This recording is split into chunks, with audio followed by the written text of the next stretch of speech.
vis mes derniers instants sur Terre, pour finir en enfer sans aucun doute. Mais laissez-moi tout vous raconter. Je m'appelle Amanda et j'ai 29 ans. Je travaillais en tant que huissière de justice. Il y a 2 semaines, je suis intervenue chez une femme qui vivait seule avec ses 2 jeunes enfants, vu qu'elle n'avait pas pu payer ses dettes. Elle m'avait supplié de lui laisser ses affaires et hurlait contre la société chargée de tout enlever. Elle insistait vraiment, car elle risquait même que la DAS lui enlève ses enfants s'il vivait dans ces conditions. 3 jours plus tard, ce fut le cas. Elle débarqua dans les bureaux le lendemain. Personne ne put la retenir. Elle entra dans mon bureau comme une furie. Elle m'empoigna le bras. Je ne pouvais pas me libérer. Et à l'aide d'un de ses grands ongles, me griffa un drôle de symbole sur l'avant-bras. Elle me lâchit et partit de mon bureau avec une mine qui me glaça le sang.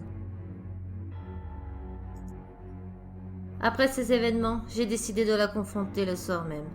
Mais en arrivant devant chez elle, des voitures de police et une ambulance s'y trouvaient. Elle venait de mettre fin à ses jours. Je suis rentrée chez moi, essayant d'oublier tout ça et de passer une bonne nuit.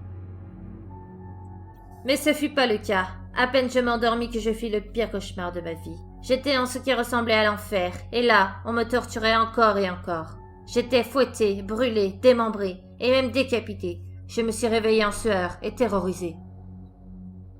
Mais ce fut pire de jour en jour. Les cauchemars s'intensifiaient. J'avais même des marques sur mon corps, des griffures, des brûlures, des traces de fouet dans le dos.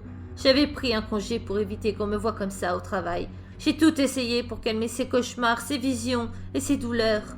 Recherche dans de vieux livres, sur Internet, médium, etc. Mais rien à faire, rien, et personne ne pouvait m'aider. Hier, tout était calme. Je ne fis aucun cauchemar, plus rien, sans raison. J'étais heureuse, pensant que ceci était qu'un mauvais souvenir, jusqu'à il y a 2 heures. Des voix murmuraient qu'ils venaient me chercher à minuit. Je pleurais, je suppliais qu'on me laisse vivre ma vie, mais les voix continuaient.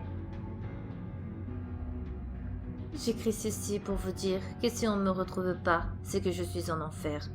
S'il vous plaît, ne me prenez pas pour une folle. La folle, c'était ma sœur. C'est elle qui m'a laissé cette marque.